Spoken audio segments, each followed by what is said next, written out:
I thought I thought I started the stream. Jeez. And now we're jumping right in the middle of me learning about the planes. This is ridiculous. How did I mess that up?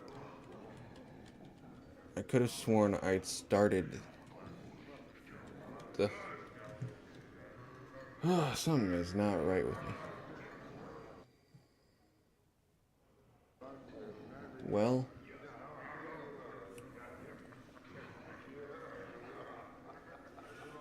we're gonna have to review this conversation because this is an interesting conversation. So this person is half existent. They are fading out of existence itself. Like they do not fully exist anymore because they went to the negative material plane and barely came back.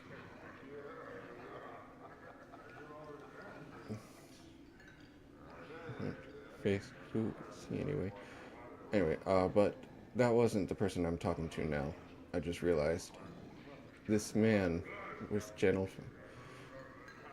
He dresses in supple leather clothing and carries various implements of use and destruction about his body, such as rope spikes, tinderboxes, and empty vials of air. He looks half gone, literally. There's an insubstantiality to his existence, as if his existence has been partially leached away. He focuses those eyes on you, and suddenly you find them gripping and determined. Greetings to you, O Seeker. I didn't lose connection, did I? I'm just wondering if I did start, and I don't know. I can see that the stream is running now, though. Very. I know the poor. So he's gonna help that woman who's looking for a way home.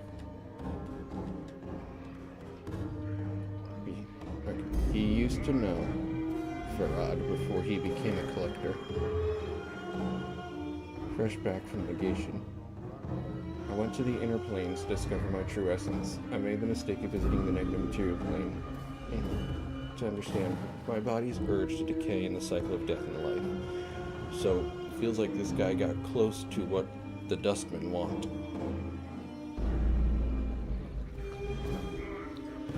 Close to true death.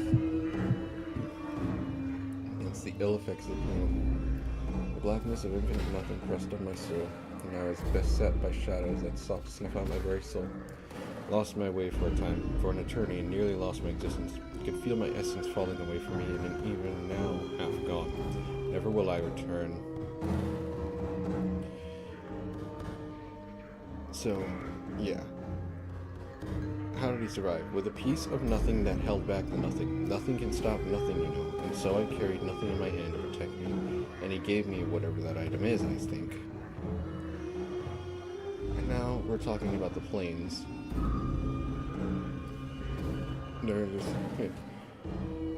are the outer planes, the prime material, and the inner planes.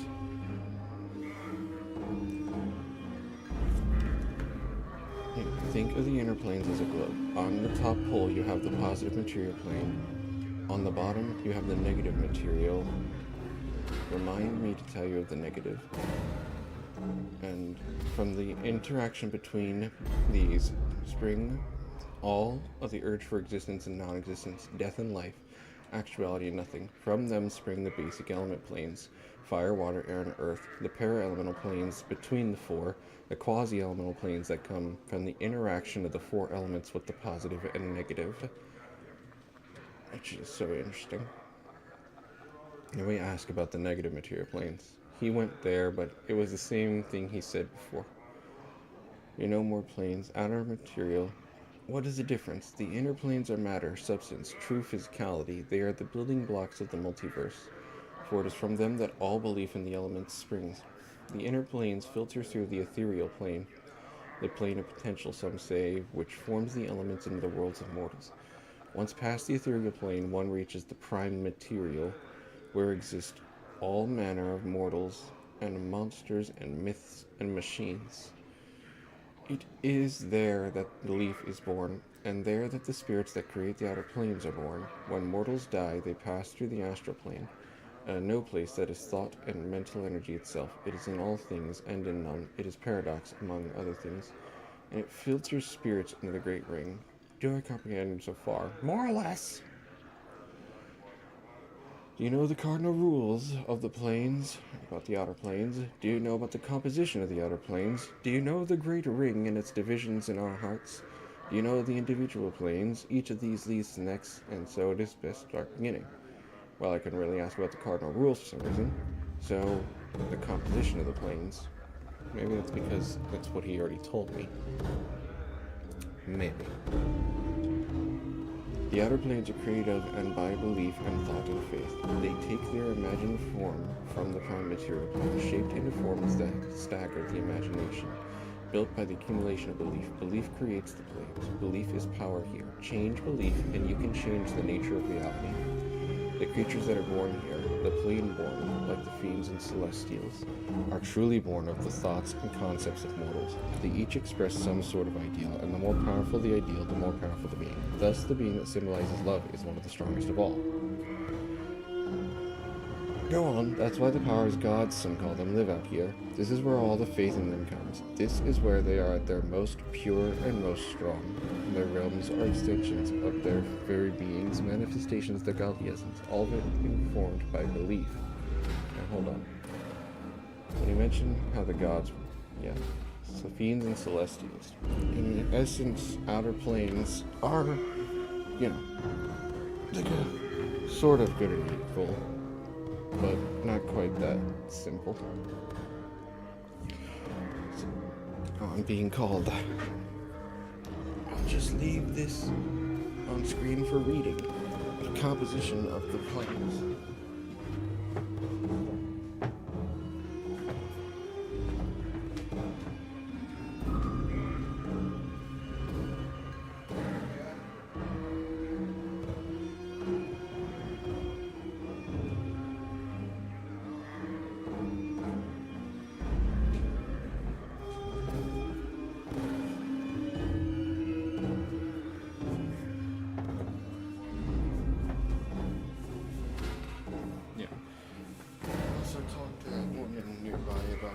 About Ignis, the guy on fire.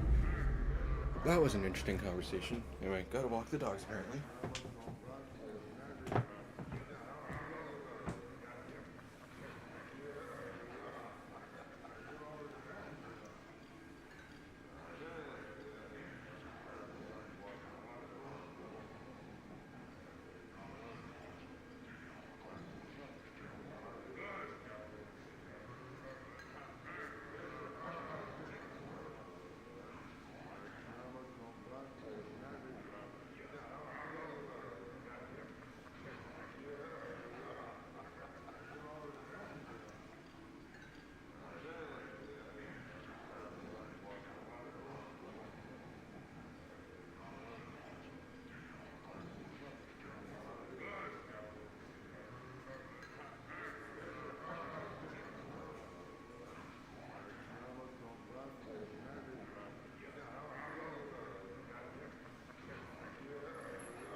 much did I get done? I got here.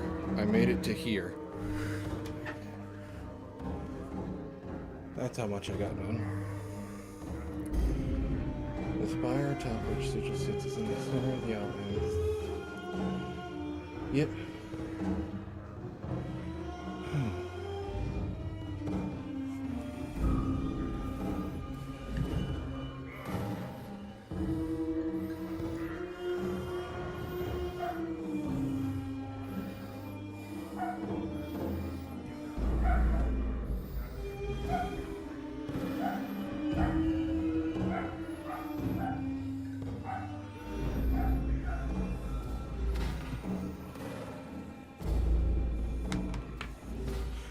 Anyway, spire. The plane grows, and the further one travels away from the spire, the less neutral the plane grows, until it spills into the neighboring planes. Each of these planes hinges on the outlands, spinning themselves into law and chaos, good and evil. The Great Road marks the demarcation between the outlands and the gate towns that spring up around the gates to these planes. Beyond the gate towns lie the hinterlands, uncharted, uncharted territory that has lost history, that loses them. Oh, okay. Danger lies in the hinterlands. The outer planes differ by morality and substance. So, the alignments. The upper planes of good, the lower planes of evil, and the boundary planes of neutrality. And we asked about the upper planes. And here we are. There are the neutral planes, the lawful planes, and the chaotic planes.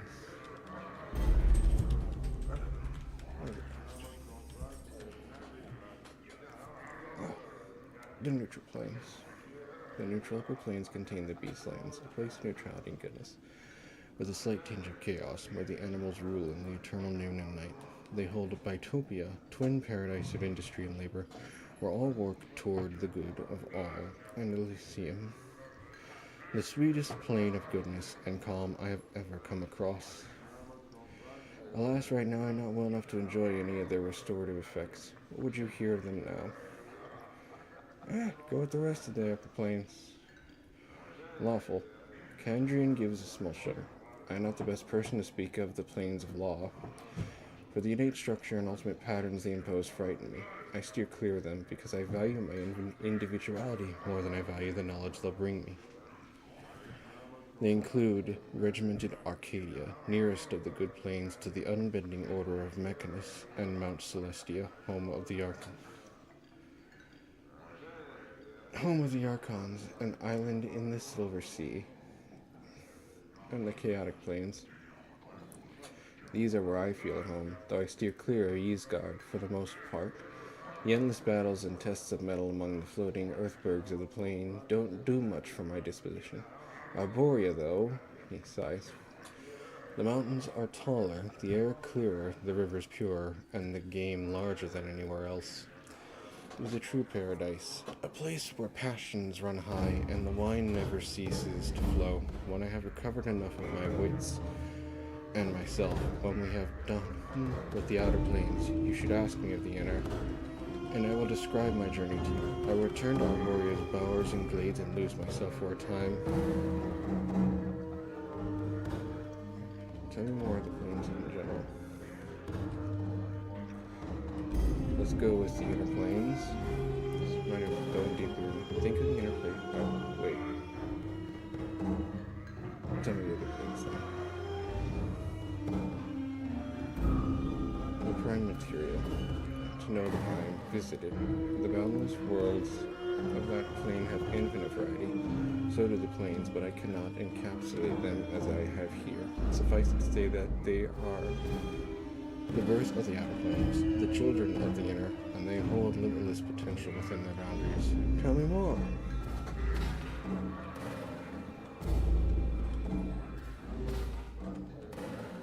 Hold on. Did I already go through everything? Guess not. Okay. Alright. Yeah, I think I have. What do you mean by negation for? Oh, my true essence I made. Okay.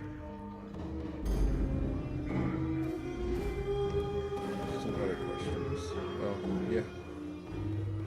He had a lot to say about So Ignis over there. Interesting guy. Interesting guy. Now, Ebb Creeknees. He showed up in the journal as an NPC. First off, are these other new people in here? Ebb Creeknees. Here's one. He's a font of information if you can get past all the long-winded explanations, supposedly. We have a Githzerai. Dakon. I haven't talked to him yet, but he showed up in the journal anyway. Right here under player character. What? Ignis is playable? Can be recruited. And ask how he survived negation. Oh, I already got an object from him. He gave me a black token. Yeah. No, he held nothing, and it held back nothing. Nothing can stop nothing, he said. Yeah. Look at how happy he looks, or at least from this angle. There is a burning man hovering in the air over a grill and smoldering. His skin bubbles and chars and flames pour from his tormented eyes, yet his expression is far away, almost as if he were reveling in the flames. He is! Clearly! Jeez. Let's go talk to... Wait, speaking of the inventory. Here it is, the negative token. Ward against shadows. Holds shadow creatures temporarily. It's a negative. A flat black disc. Here. He is ecstatic. Yeah. Now, I've talked to her about Ignis already. I forget exactly what she said, but he has my respect. Hold on, let's talk about him again. Who is that burning man? Someone should be able to... One of the greatest wizards ever... Right. One of the greatest wizards ever to come out of this slummy excuse for a cesspool. After reading that, I said out loud, how high is that bar exactly? They caught him, and they opened the channel to plane of fire from it, and now he's just a doorway for it, keeping himself alive by force of will alone. If he's just keeping himself alive by force of will, I immediately decided I respect that. If someone can douse him for a few minutes, it'd give him his life back again, but they don't make enough water to do that. Which tells me the only way to put him out is with the plane of water.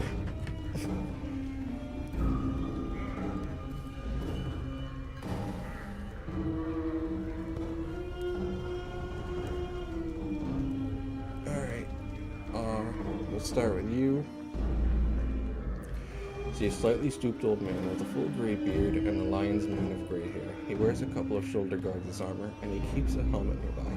He smokes a pipe and carries a pouch of tobacco around his waist. He looks pretty strong, but he's a little plump and also appears to have some sort of breathing trouble. Oh, now, aren't you a sight, lad? Never have I seen so many scars blanketing a fellow. Like a scar cloak you're wearing. Where you been, hanging out in the grain thresher? He laughs. Oh, I'm just jesting with you, lad. No offense meant, and I hope no offense taken. I'm Ebb. Greetings, Ebb. His handshake is firm. Now I hereby tender my apologies for the unfair jesting, lad. Hope no hard feelings. Can I buy you a tankard or two or something to smooth any ruffled feathers? No, why not? That's the spirit, lad. Bide a moment. He rises his feet and heads to the bar with a pair of tankards. Here we go, lad. Drink up. Takes a massive swallow, puffs on his pipe and says, what can old Ebb do for you on this fine sigil day? Questions time. Okay, well, I gathered that just to look at you. I mean, you don't look like you're from around these parts, lad. You look a little too out of sorts to be a seasoned native. He chuckles, then takes it. So what can I help with you, lad? You need to know the lay of the land? Well, I think that's the only question that really needs to be asked. You don't think small, do you? If you want to know what's outside the city, go talk to Kendry and Ilborn over there. Already have. He's the traveler of this place. As for this, well, I can tell you of the lady, the Davos, keys and portals, the way we keep track of time, the way the city's laid out. What was it you wanted to know? Let's talk about the Lady of Pain. Well, now, not many know much about her, lad, and I'm figuring even those that know more than a little don't know too much more. She's a mystery, she is, and even should you run across her, powers forbid, She's silent and deadly. She's not evil, far as I can tell, but she keeps the dark about herself.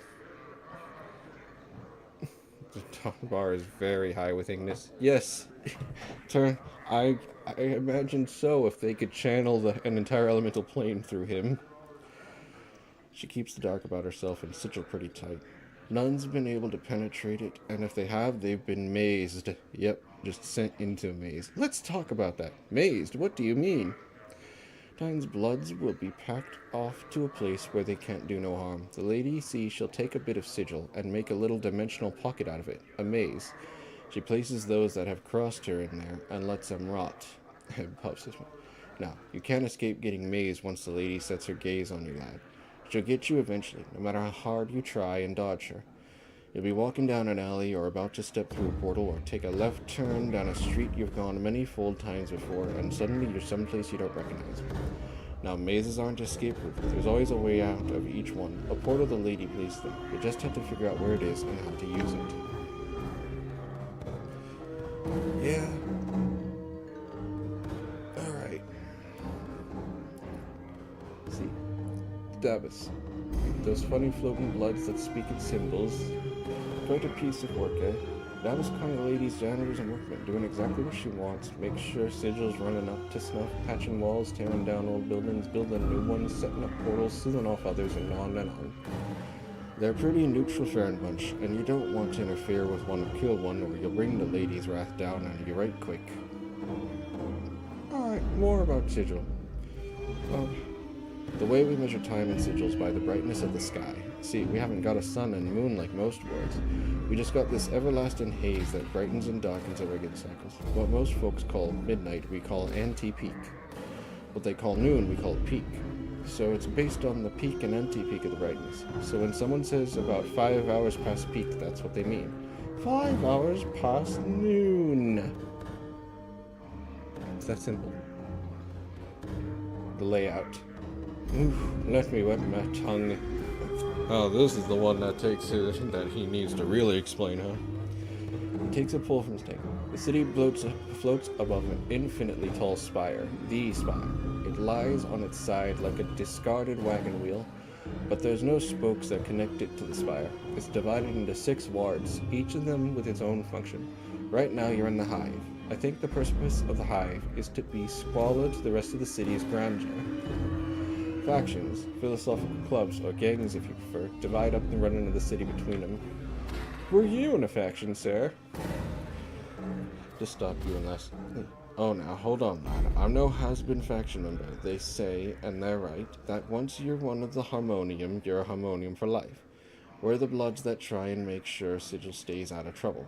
No rocking the spire, no folks getting too over-enthusiastic about hurting each other, keeping the city down to a low roar. We try and keep the peace, lad, and most times we do a decent job. Wonder what happens outside of the most times. Keys and portals. Sigil's called the City of Doors for reasons, lad. There's portals everywhere. Portals are, well, like doors that lead across the multiverse, except they don't look like doors. Instead, they can be any bounded space, window, door, pothole, picture frame, barrel, hoop, a spaces inside scaffolding, a wardrobe. Each could be a portal, waiting for just the right key to open it and take you someplace in the multiverse. Now, keys. Each portal has a key you need to open it. Ooh, hardheads. Now, while portals can be found, keys have more variety. They can be anything, yep, to tune you hum when next to the portal, to dancing a jig, to being in the right mood, to having a piece of the place you want to go in your hand, and on and on. In my youth, I once convinced a girl that kissing a man beside it could open a portal to Arcadia. Turned out I was right, and many trips to Arcadia did we have. He made that up, and he was right. Wow. Many portals probably have never been found. There's some you can uncover just by asking people and getting the right key. Finding out the dark of a portal is the toughest part, but I warn you, lad, portal hopping shouldn't be a pastime for a fella in your way, nor should you be wandering Sigil after dark neither. You do best to stick to the main ways and open peak and watch yourself. I think that's everything about... Alright. Farad. Now, lad, what should be wanting with a Burke like Farad? he stole. I think he stole some of the blocks. Oh, no doubt, lad, no doubt. Chewing on his blood. You have to chain up everything around that grasping the spider. He should have been one of the fated, the way anything not chained down slips into his parlor. Don't give him a yard, or he'll take a league, eh? Oh, no, I don't know everything there is to know about old Farad, but I know some of the dark surrounding him. If you're determined to track down that spider and nail him to wall, then I suppose I can spill some of the chants so you know what you're tangling with. Farad dug his nest deep into Rag Picker's Square not too long ago, got a bunch of collectors and gangs together, and started what one could almost consider a collecting faction. Be that as it may, which I would say is pretty balmy. You're a little off the beaten path. You want to be finding. Yeah, he's already on that. Kandrian's gonna go help her, apparently. I didn't think it would be so easy, but I guess Kandrian's been everywhere. Chant is that Farad set up his kip somewhere in the square. Even an old fellow like me who's been around the ring a few times don't know exactly where. Figure that Farad wants to keep the dock at his location dark. If you're all bound and determined to find Farad, go to Ragpur Square and try and dig up Farad's locations from some of the locals. Try and be careful about it, since there's plenty in the square that would make a gut hop out of you as soon as you look at you. I'm missing a journal. More to the journal than just pages worth. Otherwise, I can't imagine too many bloods. But you know that if Farad is the one who scraped you, then he might know the dark of where your stuff is. Fair enough. What other places can you recommend? That's the best kip you could have wandered into from the start. Judging by your tattoos, you might be partial to having designs on your body, in which case there's a tattoo salon a little spire word from here. You want to stay away from the alley of dangerous angles if you can. Ignis torched that place not long ago, and ever since a bunch of bad bloods have set up their kip in that stretch of desert. Been there! Thanks. Farewell, Eb. Alright, let's finally talk to Dakon. The man before you is old. His dry yellow skin has the scars of one who has traveled everywhere and never rested long in any one place. His pinched face is inhumanly angular, and his ears sweep out from his skull, tapering to points. He wears a loose-fitting orange tunic, and a strange shimmering blade is strapped across his back. The blade looks to be a two-pronged glaive, made of some metal whose surface swirls like a film of oil on a pond. Usually. Greetings! The man turns to you, his eyes like polished coal. He stares through you, and for a moment you wonder if he might be blind. The weapon suddenly turns a dead flab black, mirroring the man's eyes. Hail, traveler. Hail, traveler. Interesting. He says nothing, merely searches your face. His voice is quiet and somber, like a wind whispering through the branches. Hail. Your eyes have the weight of one who has traveled far to be in this place. It's black, assuming it's shimmering. You notice the first quick. Yeah, you can see. Does not work. I am known as Doc. The emphasis present strikes you as odd, yet familiar. You are not known to me. I do not know myself. That is for the best. In knowing yourself, there would be little in the plains left worth knowing. He falls silent for a moment, still studying you with his cold eye. I would know why you have come to this city. I have many questions. So, you seem to place special.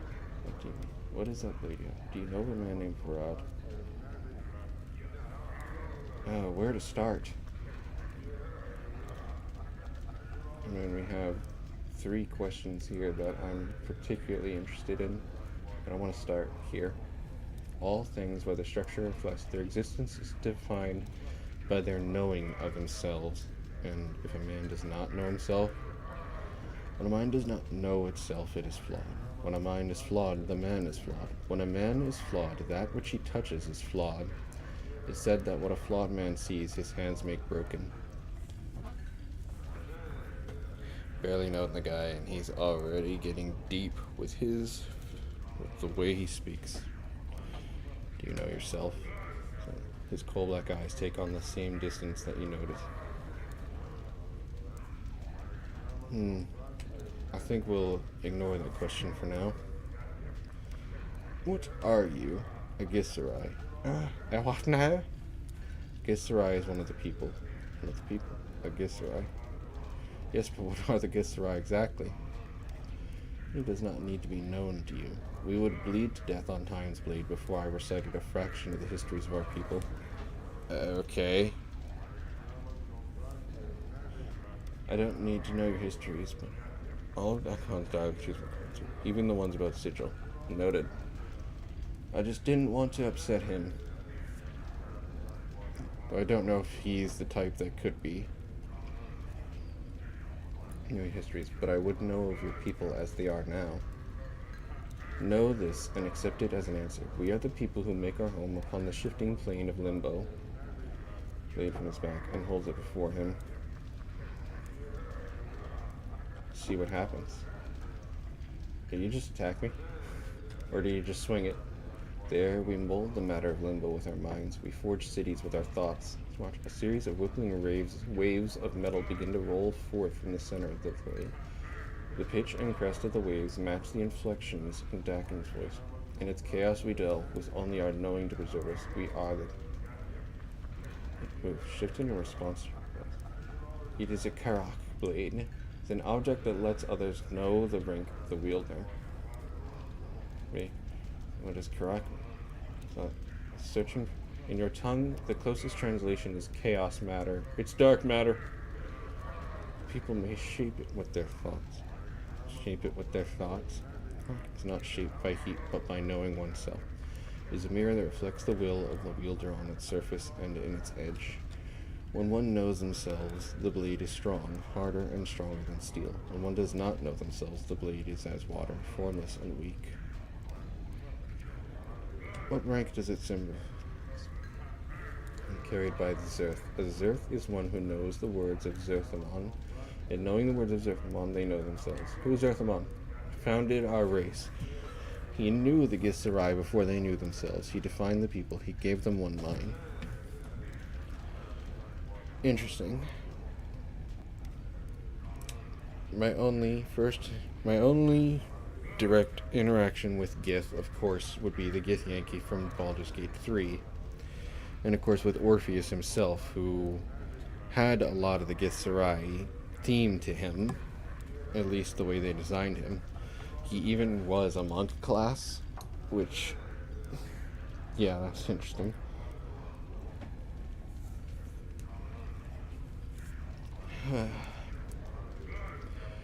This is the first I'm hearing of Zerthamon, of course.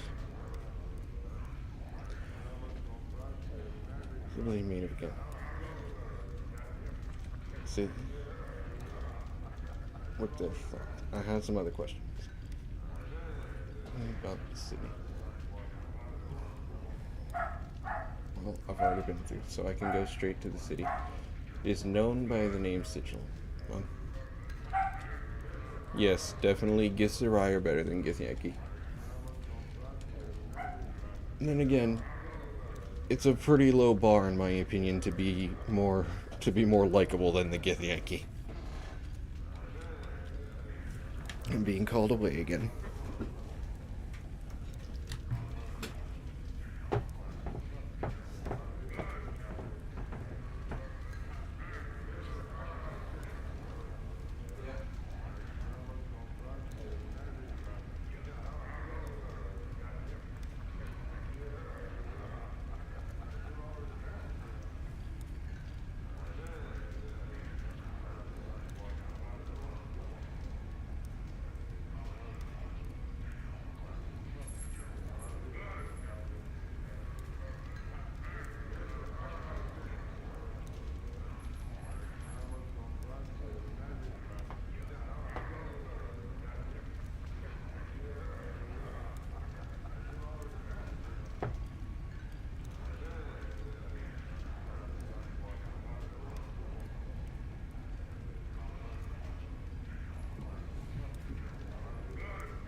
known by among the people is... Wait. Shit, I left something in the hall.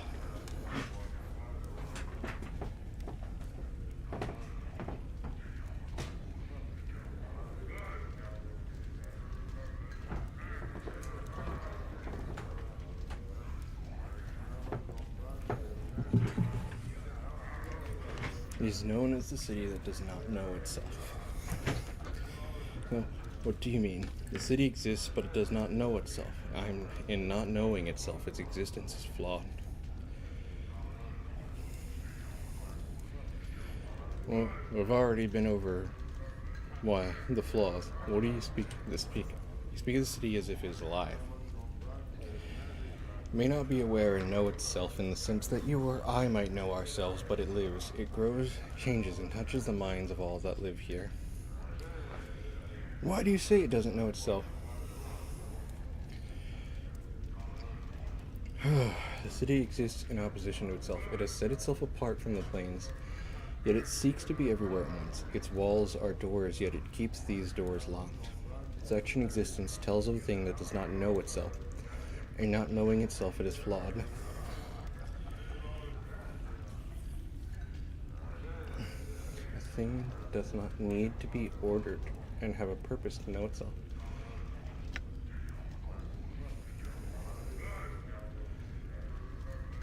See, truth, it says.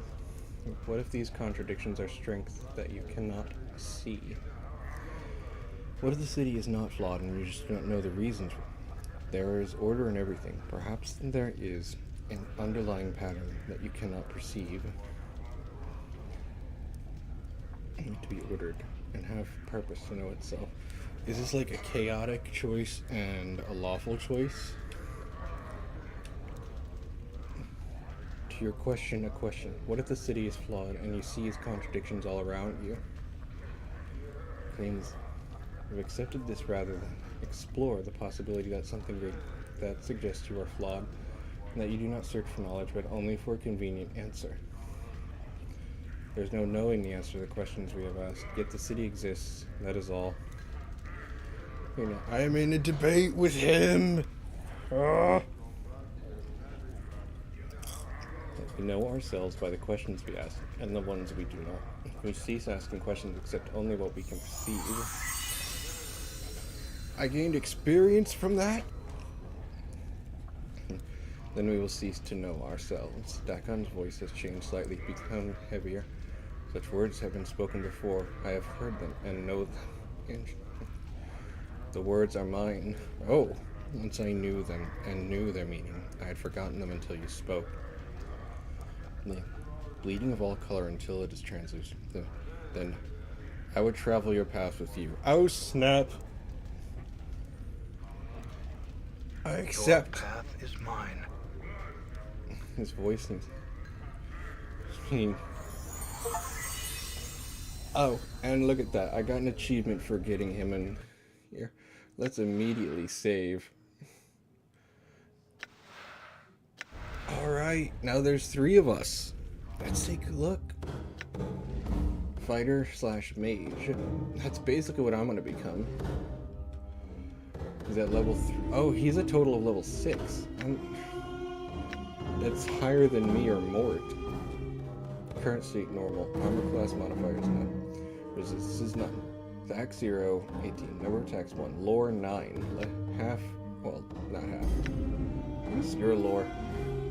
Lore 3? Why is your lore so well? Okay. Edged weapon plus. To hit plus 2. Damage plus 1. Open doors 18. There's an ability bonus just for opening doors.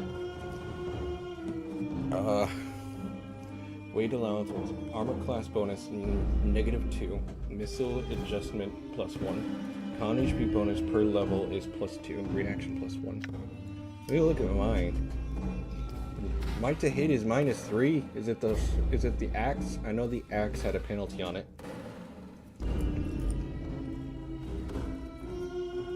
Open doors of 10.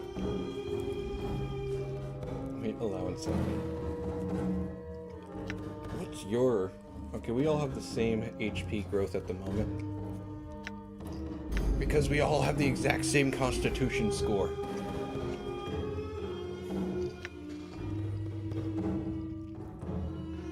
Does he get a reaction? He has a reaction. -2 reactions? What?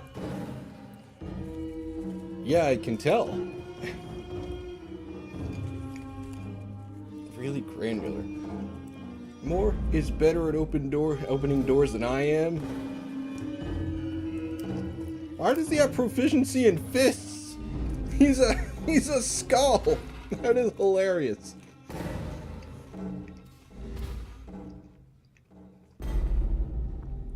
Of course, everything about Moore needs to be funny, apparently. Why does he have so much resistance to the physical stuff? Crushing is a thing? Was that replaced by bludgeoning in later in the editions?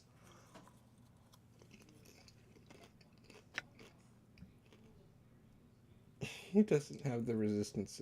No, I don't have any resistance. Fists include his teeth. Yeah, I figured. It's just still funny that it's still labeled as fist.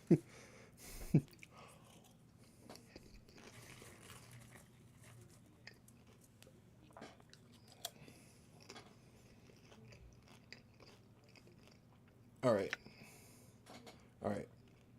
Info. Hold on. I was hoping. Let's see. Does he happen to know special abilities? Do I need to? Endure. In enduring, Items. grow Spells. strong. He knows a few spells. Reign of Anger. 40 feet. 15 feet per level. Additional. Duration instant. Speed 1. Area effect 1. Anger into streams of unerring missiles that quickly strike the... He can just shoot, and Mort is unironically the party tank. As you said before. Magic missile. Target unerringly for 3 to 6 points of damage with no saving throw possible. Extra missile every 2 levels for a total of 5 missiles at the 9th level. So, the spell levels still cap out at 9 here. I guess anything above that has always just been lore, unless in the original game, the first edition of the game, or whatever may have come before it. Alright, so wait, submerge the will. When the will is submerged, new strength is gained. The strength to endure and protect. With knowing the teachings of the third circle of Zerthamon comes greater protection against all forms of attacks. Magical orb of protection energy arises and protects the recipient from attacks. Not spell level. Oh. Character level. Does it count the totals like in 5e or... Because, you know, Dakon's would be 6 at the moment between his 3 levels in each of his classes.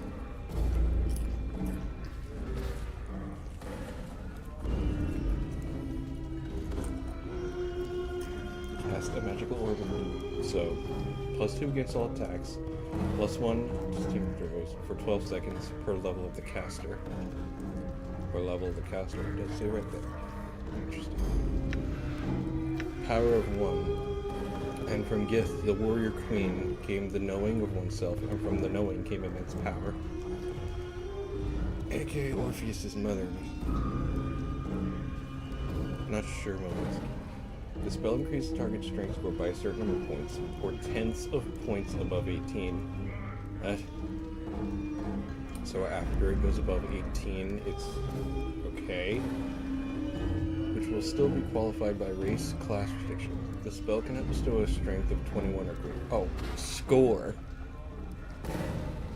So it'll cap out at 20, if that. Priest Rogue. The bonus is as follows. Priest, Rogue, Warrior, and Wizard. It's strange hearing Priest as a class when I'm so used to Cleric. Warrior as a class. It's interesting to see classes that do not exist in current D&D. At least not in the same name. I hear your words. Okay, so he has nothing else. Ready. Special plus. Alright. And guard. Everybody can guard. Alright, let's go talk to the Burning Man. Mort. What's up? Sure, why not? Mort's pathing was a little confused there. I'm gone. So, Ignis. This crackling, billowing creature twists slowly above an iron grill upon the floor of the bar. It may have once been even, but now its skin is charred beyond recognition. Oh, it only counts as mage level. Okay, so 3. May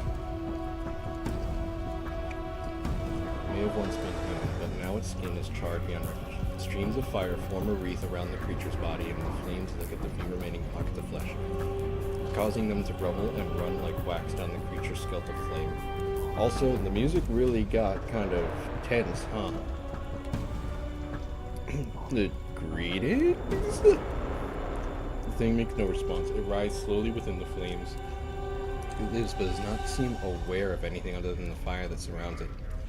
Its skin, its flame, its heart is flame, and you know within some shadowed corner of your memory that this thing is dangerous. I'm gonna examine it. This creature is incredible. The iron grill the creature floats above has sagged and bent from the heat.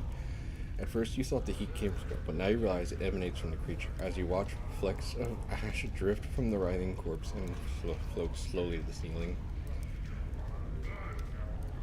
Okay, so yeah, unless we can douse him, there is no interacting with him. Save it again, because I just remembered that this game crashed that one time. Smoldering corpse good. I think there were people with names over here. Yeah. Marcus and Alaise. So we have these 3 to talk to. We'll start with Ilquix.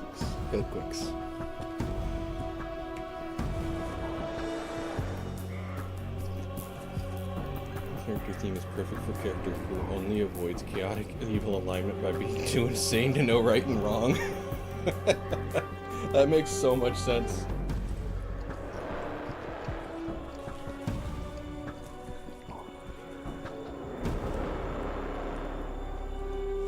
There is only the flames. You see a short, rotund man with a perplexed expression on his face. From the lines on his loose skin, it looks like it's not too uncommon. He carries a flagon of ale that looks like it's in the process of being emptied, rapidly. In between swallows, he speaks in a gentle voice, so quietly you can barely hear his words. Hello, traveler. My name is Ilquix. Can I be of some assistance to you? Greetings! I would like to ask you some questions. Who exactly are you? I am a monument to all of your... Oh, wait, wrong IP. I am but a humble man with a slight flowery, poetical bent and a tendency toward the supernatural. I regret that I have none of my supplies here, or I should be most eager to teach you the ways of power, perhaps sometime later. For now, though, I have some other questions.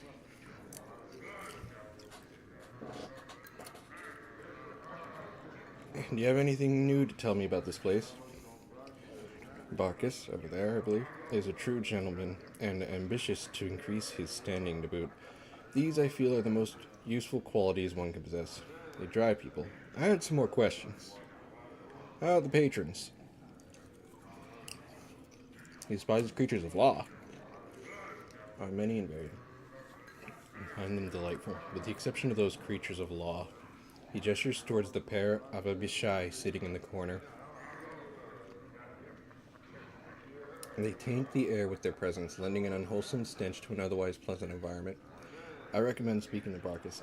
I understand it requires some aid with a trifling matter. And then we have that O character. I'm still trying to understand him fully. You mentioned O. Gentlemen, it is quite an undertaking if I say so myself. Those are the folk of interest here. The others, well, perhaps I am too discriminating. What you got against them? Been on the chaotic side of the Great Ring. You may speak to Kandrian Ilborn, a misnomer if I ever heard one, of the plains. I already have a great planewalker. To return from my digression, I have lived my many years with chaos, and find it pleasantly agreeable. To me, the taint of law, as in those creatures there, is reprehensible and tyrannical. If I am to be crushed underfoot, I'd rather it be by an individual than a machine that knows nothing of emotion. I have some other questions.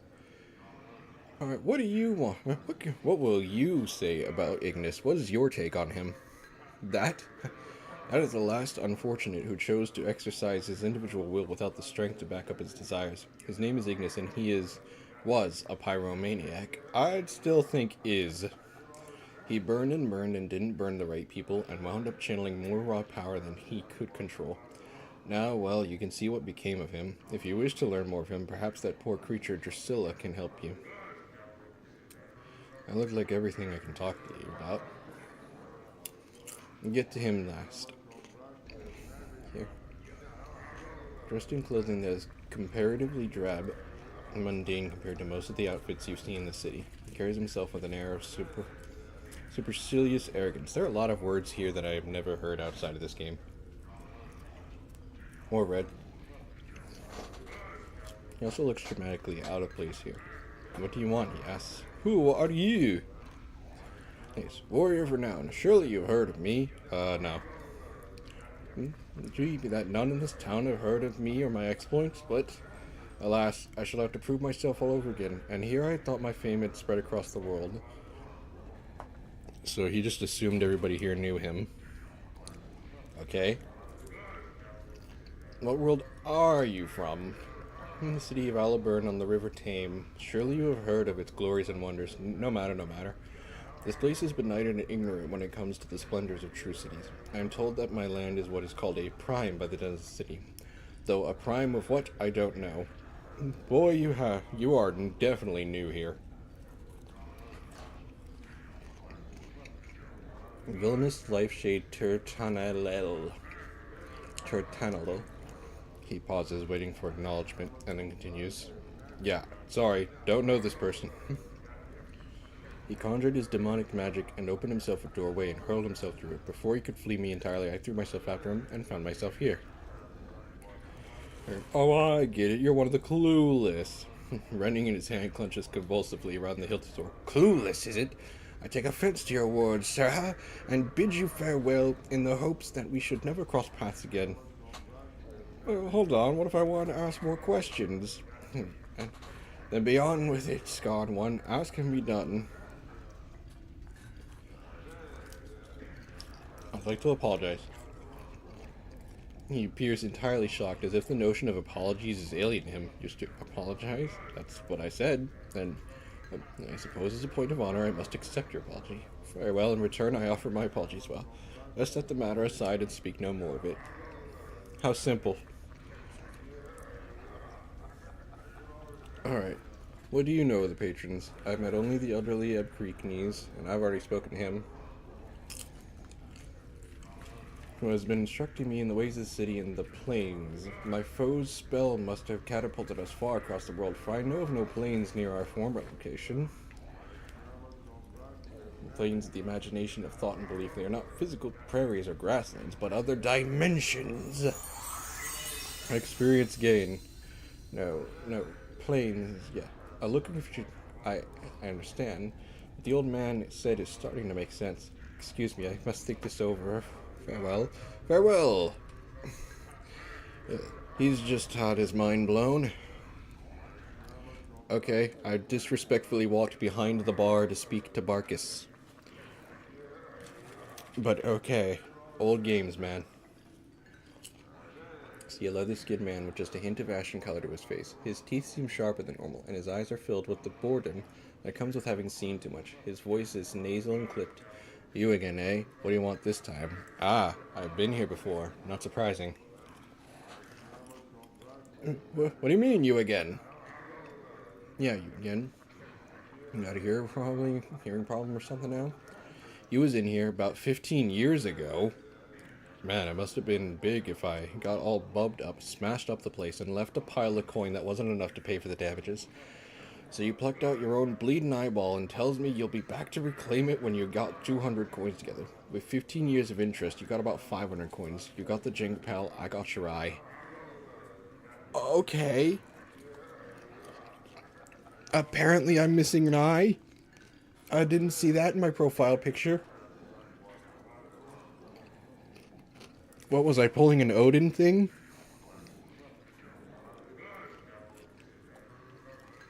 I'm not interested right now. So 500. Well, I'm halfway there, but I probably need this for more important stuff for now. Me and Bacchus, owner and keeper of this place. It's interesting he will answer my questions about that when he knows I've been here. You just you see the Burke burning. Yeah, fair enough. I regrew it. I mean, I suppose that happens when you die and come back. Am I just like under a permanent reincarnation spell or something similar? Well, it would be interesting to find out why I don't stay dead. I wonder if what I've been told is metaphor or a bit too literal. Best damn pub house in Sigil. At least it's the best damn pub house in this part of the hive. Which makes it one of the best in Sigil. Oh, they got fancy places with plants and such in the ladies' ward, and they got fiendish taverns salted around the rest of the hive. But none of them got the character of the smoldering corpse. So what you're telling me is I might find a gardener in the ladies' ward. Yeah, what are you gonna say about Ignis? He used to be a flame wizard, burned down pieces of the hive, and got himself scragged by a bunch of other mages. You want to know more about him, go talk to Drusilla Dunn.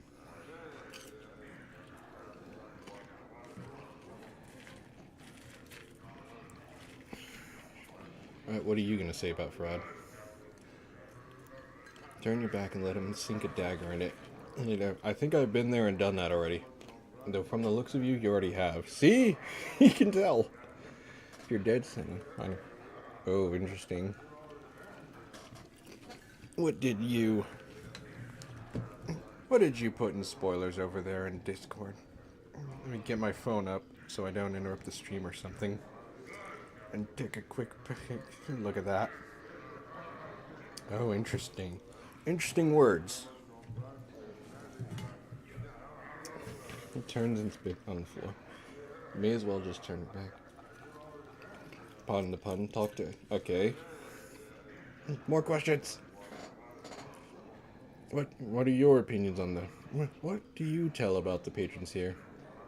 I don't make a point to refuse to utilize the people who give me their hard-earned drink unless they ask me to. Like a proper bartender. Over there is Kandrian Planewalker. Talk to you about any Planewalker. He's been pretty much everywhere. Down there is Ebb, Crankknees, and Old Harmonium Basher. Don't hold that against him, and a tout. Them fiends over there are Thelgrin and Tagarin. Word of advice, don't deal with them. They might be lower rankers in the fiend hierarchy, but they're still fiends. Then you got Eelquicks over there, not trustworthy, and some mercy killers looking for some poor sod, probably me. Decondagus Sarai is a mystery to me, he says as he stands. Well, I guess he's looking this way and Deccan's over here. No. Finally, you interested in earning some free bub?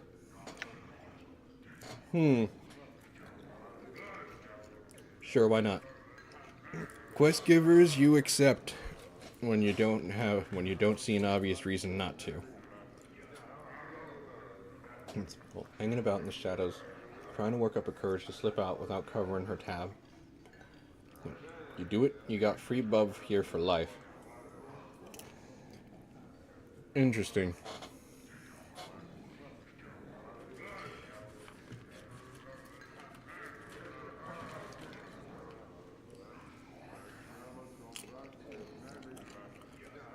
I'm considering it. Because I haven't spoken to this person yet.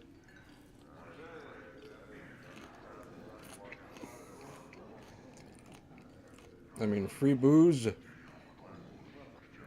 I can see how that might appeal to some, but let's see. So hold on.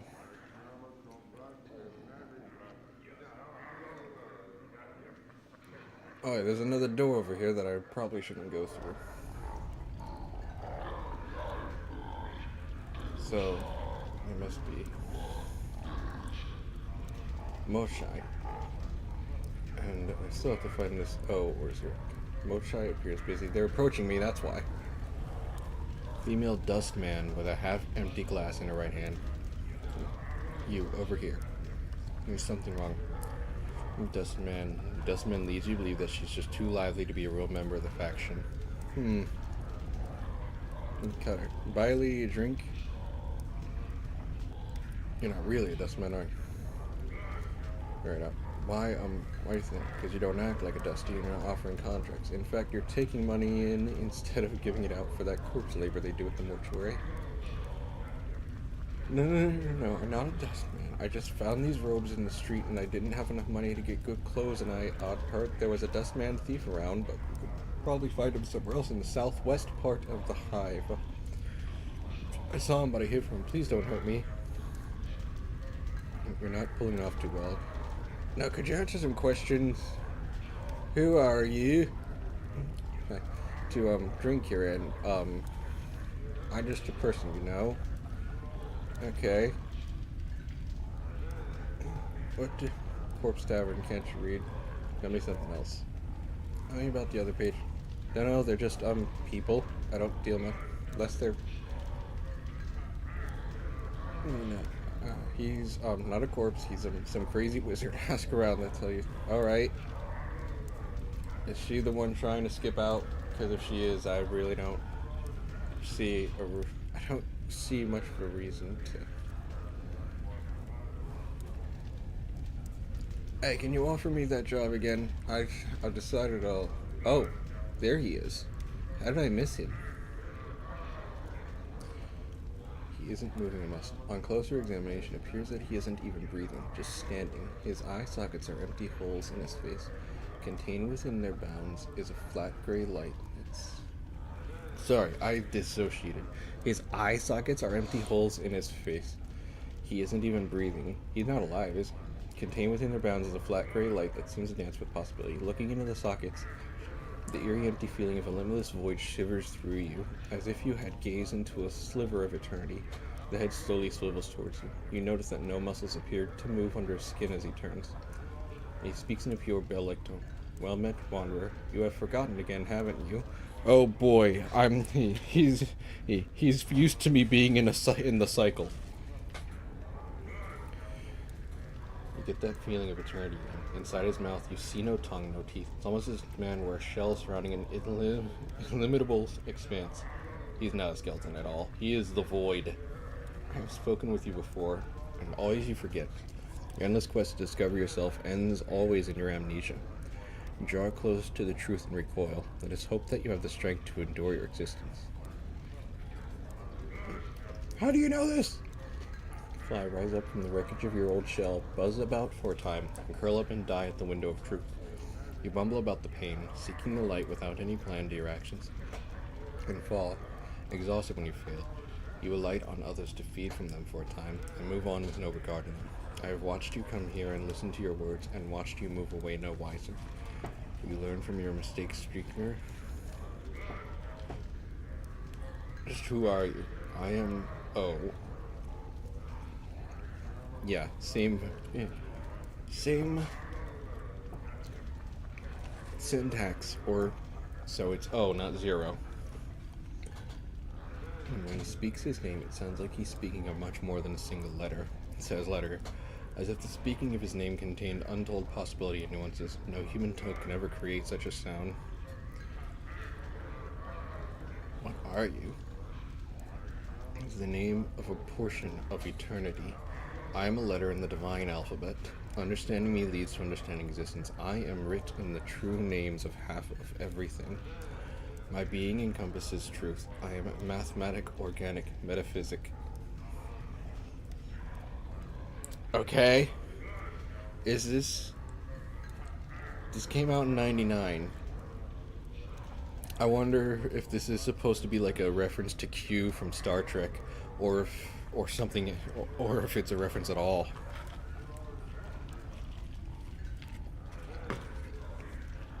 Either way, this is interesting. So what does that mean? It is written the name of everything that exists, from the seed at the hearts of the elemental planes to the core of the great beyond. My brothers/sisters, a single word translates into the two in your mind, and I reach across all that is, was, or ever shall be. We are thought and reality and concept and the unimaginable. So, you're a power word. You're part of a power word.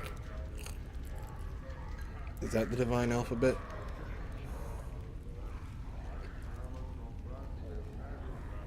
As you know all. Tell me about the great beyond.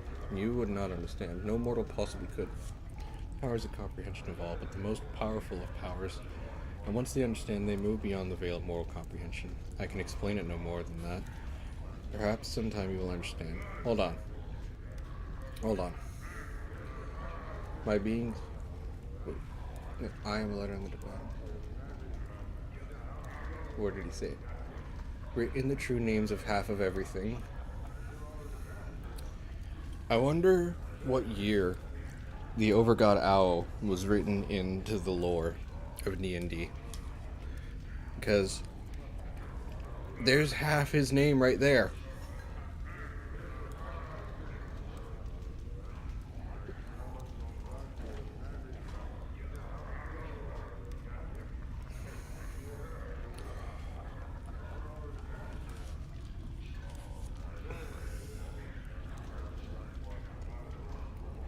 Why am I watching? Why? I'm watching the ebb and flow of mortality. What do you see? Morals are like wasps. You build your lives nest from the slimmest of branches, and when the wind shakes your home life free, you seek to sting the wind to death. Instead of realizing your foolish mistakes, attempting to repair the damage you have caused yourselves, and learning from your experience, you bring harm to any who have the misfortune to blunder near you in your time of pain and distress. My advice to you and to all mortals, stop acting like an insect and start acting sentient.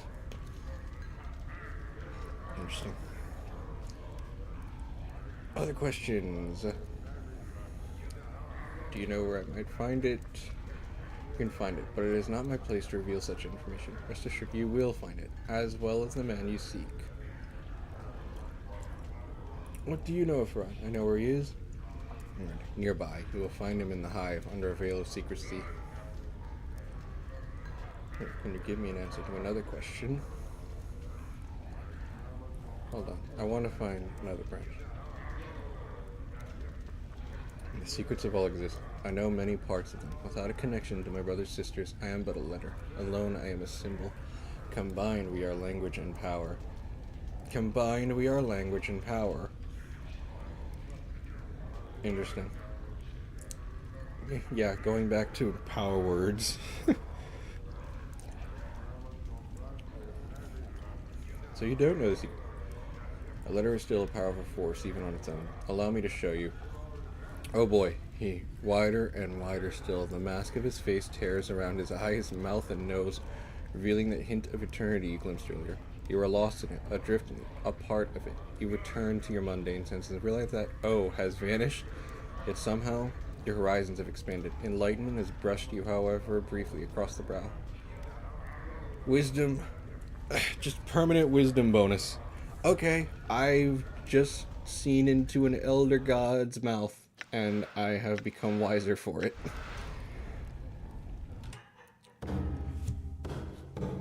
Funny how my mother just laughed at something completely unrelated to what I just said at that exact time. High wisdom helps you recall memories and gives you a bonus to experience point. That's nice, but my wisdom is average. I'm still true neutral.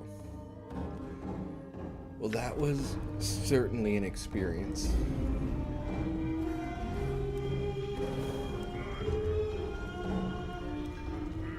Hey, about that job.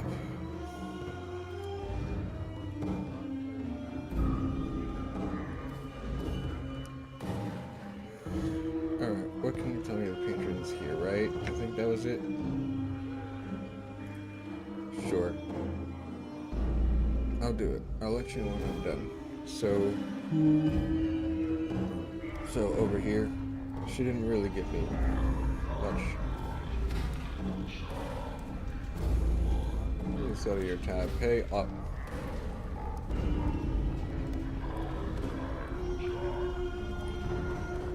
Ask you to go pay up now.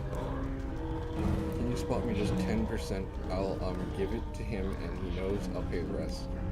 How much do you need? 100 coins? Can you think of another solution? Kill me. Okay, but I'd rather find another solution. Did you want something else? No, farewell. Well, she's probably not gonna leave.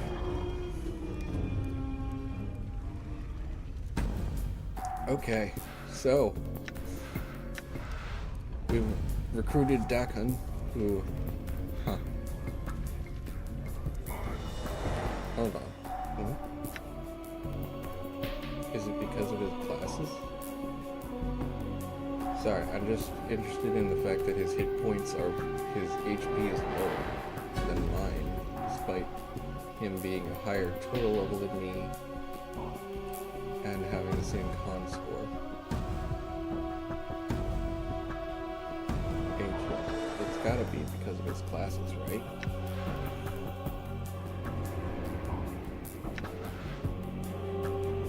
Alright, zombie worker, 1 day, favorite weapon, jacket, his favorite weapon is gonna be his sword. Info, favorite weapon, Mort's Bite. Favorite spell, Litany of Curses. Zombie worker. 89%. Hold on. 10%? What? No wonder. Of course Mort's getting all of it. I've got to really step up.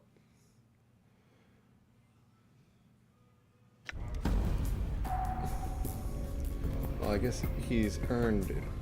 Not that. How close am I now? How close is he now? Not even that close. It's gonna take him a while. Me, wait, 10,000 is not what it is. Not what it is. I thought it was 10,000. It's 16,000. I'm a fool.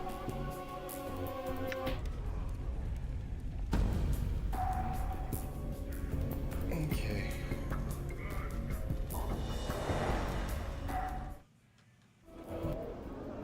Okay, we're being attacked immediately outside. Let's see if that can do some good for us. Shit. They're already hitting him.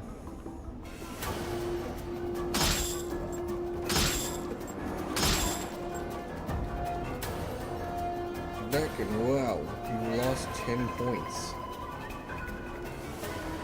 What, am I still in a fight? Freaking thugs, shouldn't I? Oh hey, I killed him. I can take his stuff. He's on the stick. 11. You sir, come on in.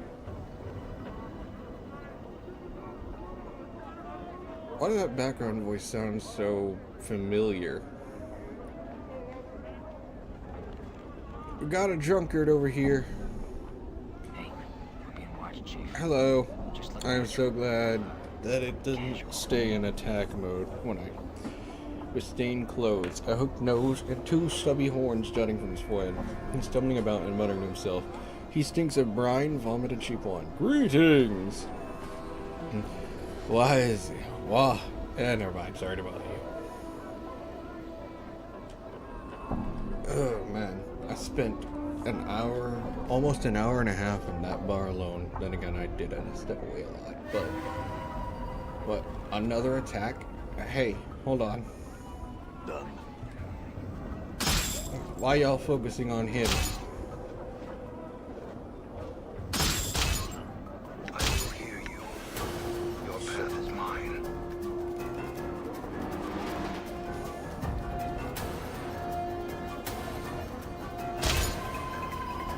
See that? All right. Alright, I'm taking your stuff.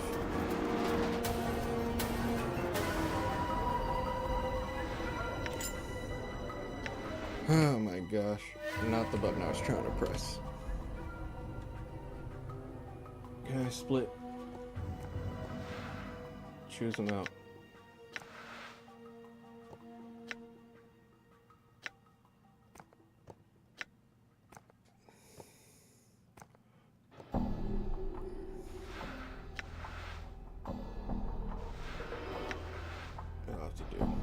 unbroken circle of set and a whispering flask.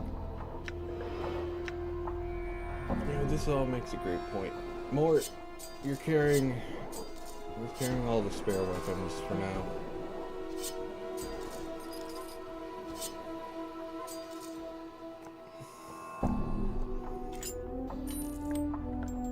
How's it doing? 4 pounds. That just means he can't use it, but he can carry it.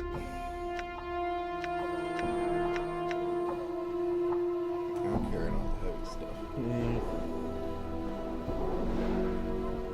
Axe 0. I'm not sure this axe is really working for me.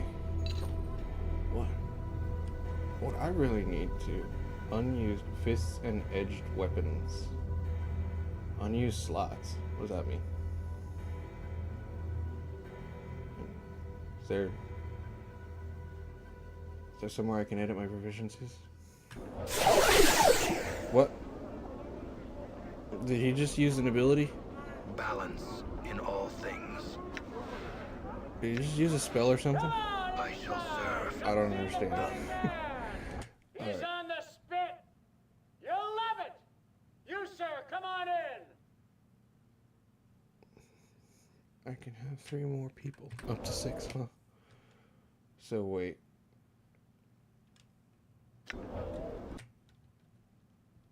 Unused slots 3. Is there... Huh. So hold on.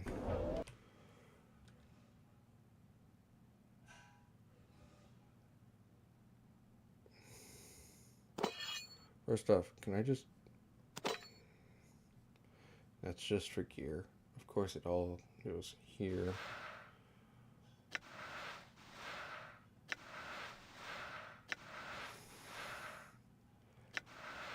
So hold on. Axes. I'm not proficient in that. This is an edged weapon, which I do have a proficiency in.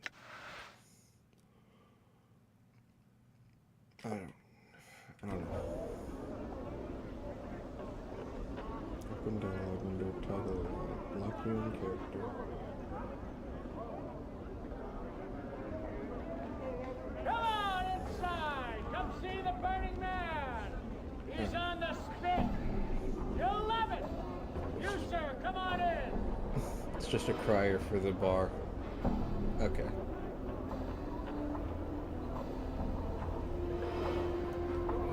Come on in, Cutter. Really? Come on in, Cutter. You're gonna love this. Okay.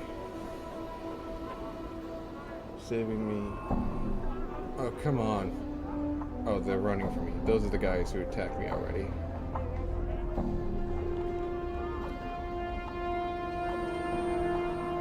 Mourns for trees. Hello, I see you.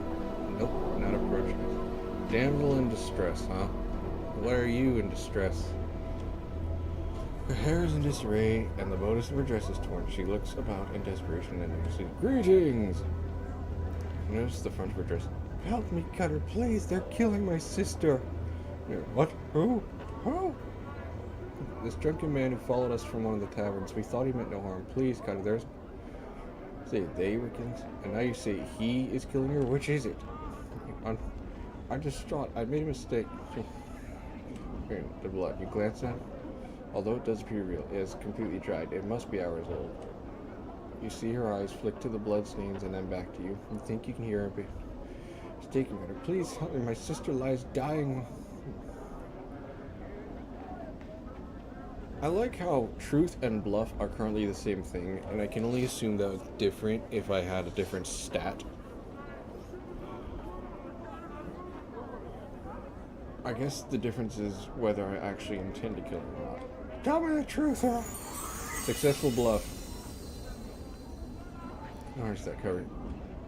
So you're pale before your eyes. I'm supposed to lure people into knowledge. They're waiting there to take your jing.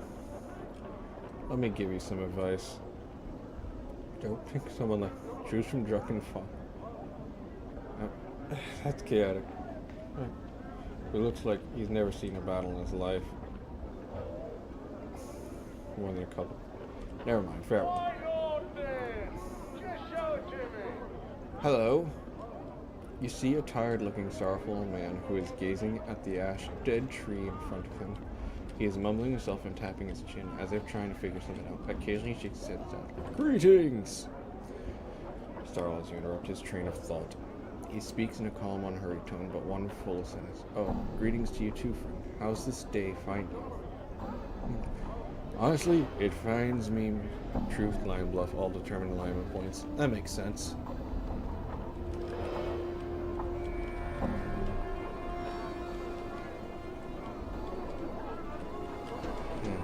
Lou is messaging me.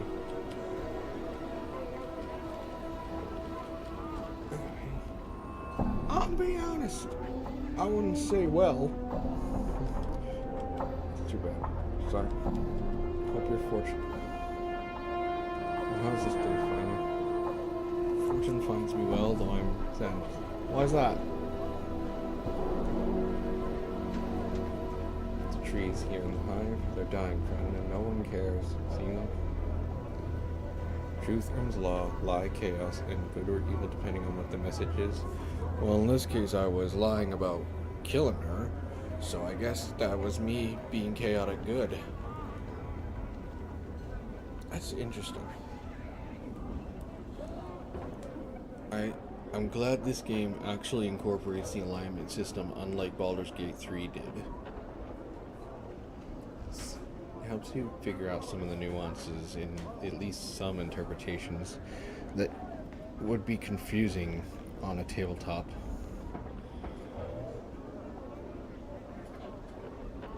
Seeing the look on her face, he holds his hands up as if to silence her.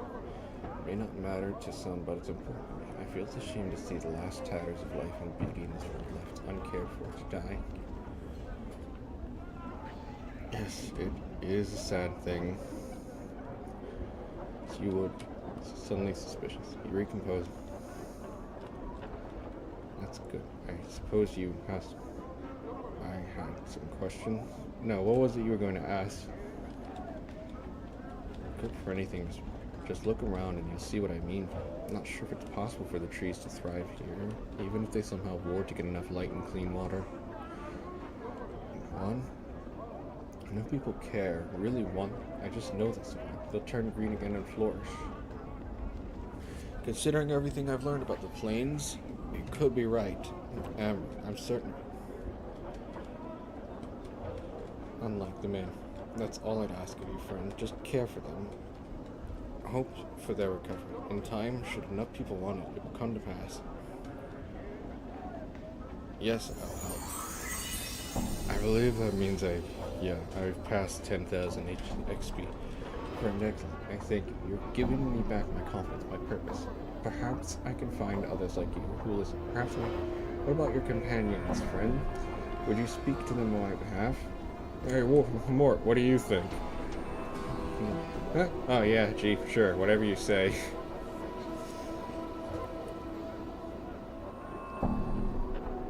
Right. Tim Hortons. I need some herbs sprung from this tree. Moans the tree takes the seed, holds it up. Seed. Are those teeth barbs, perhaps? Where did old Mebeth, the midwife of the square, need some herbs sprung from the seed? Do you know where I could get some? No, Mort. This is the only seed of its kind I've ever seen. Ah, he winces. A spot of blood. The barbs on are sharp indeed. Perhaps you should hold it. So you can't help me either? I'm gonna make that one grow. I cannot. Again, I've never seen a seed of its before, friend. Possible. Going to wait. If you want. If you care to. Will it grow? To your surprise, there is a crack and the seed splits, twigs splitting from its surface like fingers. Instinctively, you drop the seed, but the talon-like twigs wrap it and will not let go. What the hell? Updated my journal. I think the barbs on those new branches would be more than enough for what your friend needs. I hope she can get this done. Thank you for your help, then. It was all about believing. To focusing power. It was a lesson. It was the first lesson in magic. Well then, off to what I have currently overly focused upon.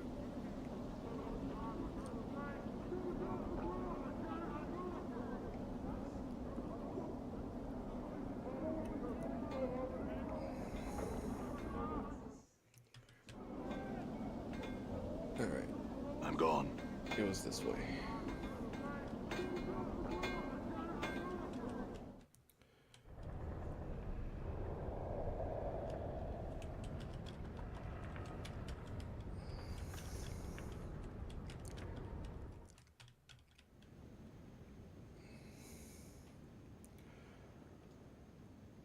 I return. No, maybe you can get this. No. The best bet. Think it off then. Updated my journal. Snapping the black bar branches unravel themselves. Russian twigs. It looks like a nest of dead black snakes. Think it into a picture frame or some such. Something with more structure in this angle. I'm just. Wow. Okay. The branched ball creaks, the twigs bending and twisting. Sorry, hold on. I got another message from.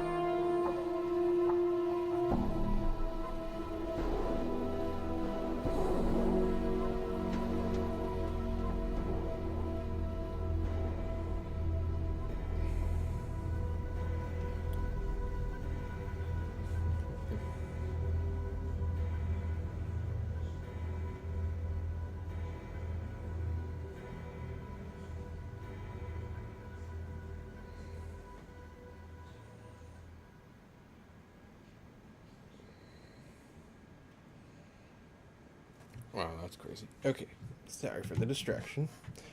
Ball creaks, the twigs bending and twisting until the branches have bent themselves into a small picture frame. 2 handspans on a side. Almost unconsciously, you imagine and shape the barbs to the back of the frame so it can be hung from the wall easily.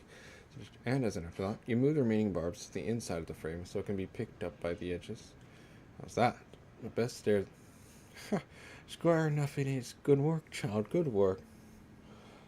Is that all you wanted for? Aye, well, this is enough. Aye, but there was one thing I forgot to tell you to fetch when you left last time, and I'll take you back to the merchant square it will. Look for the cloth seller, Giz Squirrel. He has some rags of mine that he was supposed to wash, and long has it been since I first asked him to do it. I see. Look, I could have missed that. I'll go get it. Farewell. Resolve about tab. That reminds me.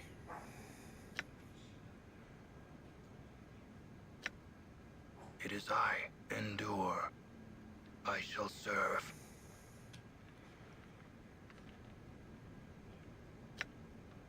What is your will? There are things I would note. Alright. I probably have to take him back to that guy. Everything alright with him? Yeah, he's just telling me about updates to Honkai Star Rail story stuff. He's always telling me a bit about it. I never play the game, but you know. It's funny. Alright. Alright, let's see. Send me a second errand. She wants me to pick up her wash from the cloth seller, because she could have mentioned it before I left. I'm pretty sure it's the southwestern portion of the island.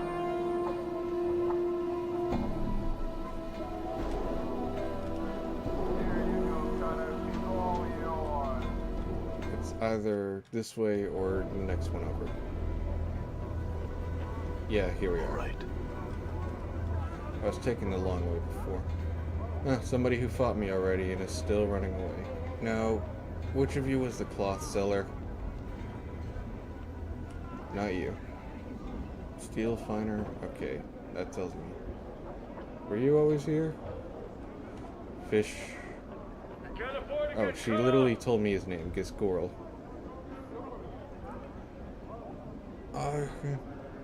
Greetings. He bows and spreads. As he does, you notice his hands and forearms are twisted mass of black scar tissue, as if they were once badly burned. I'll talk about that later. That washcloth? Yes. Mebeth, rag picker square. Rag picker? Taps this. I know, I remember. He holds up a trembling. Wait for him to fetch the watch. Comes back with a flatted mass of green rags, thin as paper, yet so stiff they look like they could double as wooden boards. The rags are so caked with a greenish lime starch that they look like it would take years of soaking. How many times did you clean these? Giscor wash clothes, starch cloth every 5th day, wash cloth, starch cloth every 5th day. Giscor wash many years, always starch cloth on 5th day. Giscor's ritual, they're ruined. Wash cloth is Giscor's ritual. His voice is flat, almost. Must starch cloth every 5th day. What's the point when they don't need? Oh, never mind. Just hand them over. Give cloth. He nods and rings. It's like carrying an armload of bricks. I'll take them back. Okay.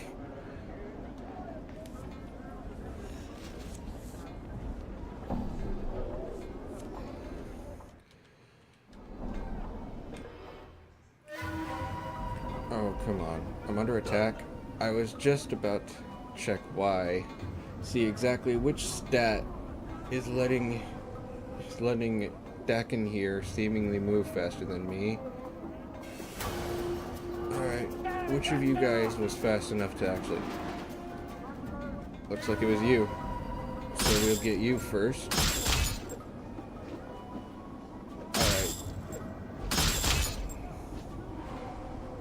Alright, they're done. Those other two are just standing back there.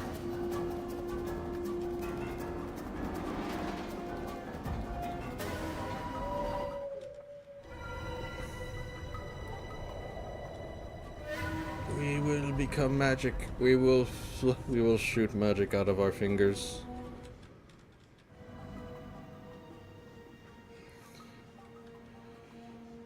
I think on the cleaning ritual, though. At least he won't tear or bend. What was with them? His hands are all scarred and he seemed slow. Well, child, sometimes one burns with the art and other times burns. Mayhap. There's some for who using the art as a breathing. They strolls about with pointy hats and stinkweed pipes. Then there's hedge wizards and plain-touch gypsies and fortune casters and half-seers and midwives who flicker with the art. Them have a harder time of it, and Giscor, so to speak. In some ways, he's no different now than he was. Addicted to habit and ritual he was. They clunk as she plays. Aye, now there's one last thing I need from you, child. Coming back to the market. Yeah, of course, what do you need? I need some inks for scribing some ingredients in one of my cookery books. I'll need you to fetch some from one of the merchants. Kosajai be her name. I literally saw her. I'll go see if I can find her, but here. Updated my journal. Always straight back to the marketplace, too.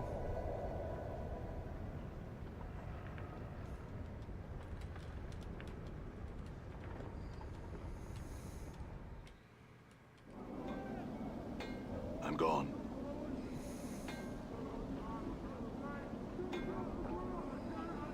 Hey, you! Hey, Cutter, come on inside and get warm! Yep, We'll get you a figures. nice bed. I'll get this one as soon as he's in range. Yeah, hit me. I can actually, just recover with time, unlike everybody else. Die. Oh, I've got a crit, no wonder.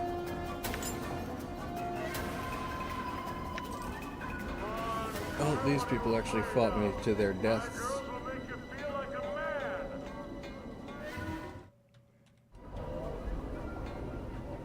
All right. They're literally right here. Kosajai. She wants me to purchase some.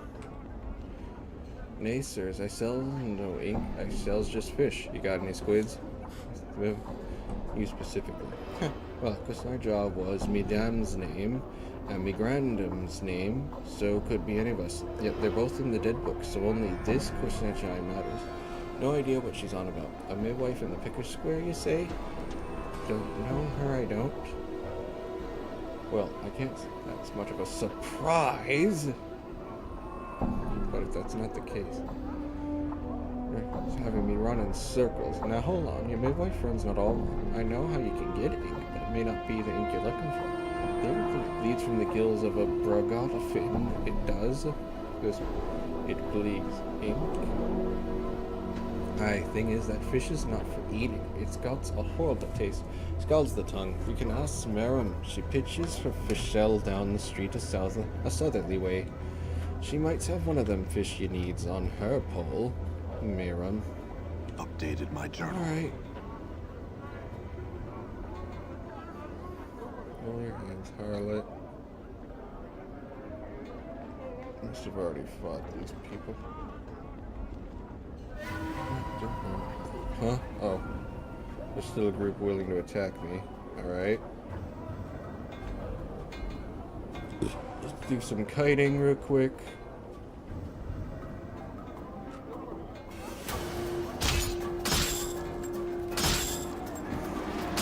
Go, more tank! Tank like the skeleton you are. Okay. Looks like there's nothing on that body anyway. So, Mira. Probably not here. This isn't a place I can go. Here. That guy's creeping up on us. Hey, I can loot. Come on off with you there, let's go. Alright, Governor, that's total then. Wonderful. Cool your heels here. Come on off with you there, let's go. Alright, Governor, that's total.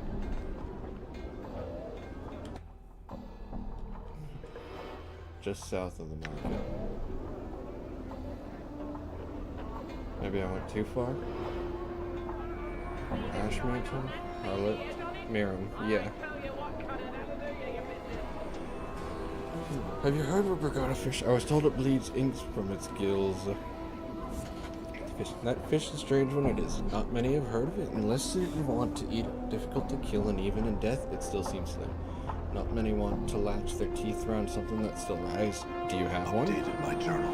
With ink, you'll need something to carry it in. Have you a bowl or cup perchance? Or tankard? Maybe one of the merchants is selling one. Farewell.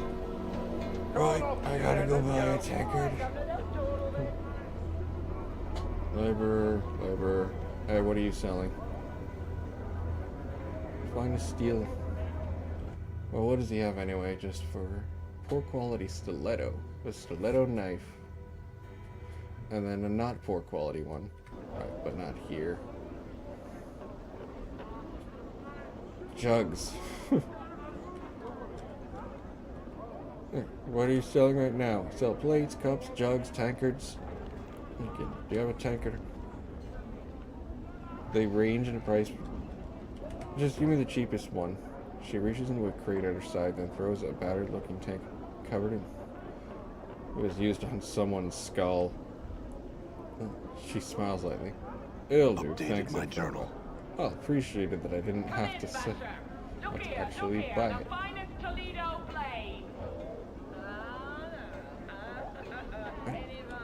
Mort, don't push the NPC. About a tankard. Grabs it and then starts lashing about as she begins to twist it like a rag. She wrings it until bluish-black ichor begins to trickle from the fish. When your tankard is almost full, she relaxes her grip and throws the twitching fish into a sack at her side. Updated Thanks, my and journal. farewell. Alright. So first was a lesson on how to focus my mind. Second was a lesson on the dangers of magic. What was this lesson? I'm gone. Do you mind? Seriously, you hit him for 10?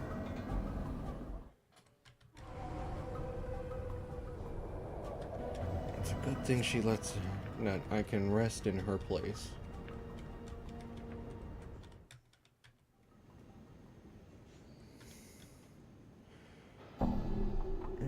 Sorry. Just real quick.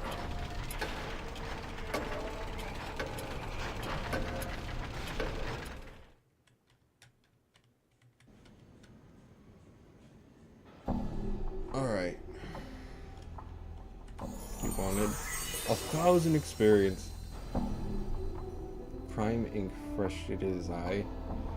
Well, child, all I've asked. Now I ask you again, after all you've seen, do you still want to learn the arts? Yes. After all, the guiding goal was to test my persistence, was it not? Mayhap, child, mayhap.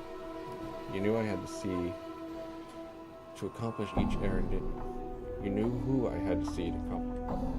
Oh, so. Mage be squishy. Yeah, fair enough. Morns, mayhap. Even as the archetype of Gish. Maybe, child, mayhap.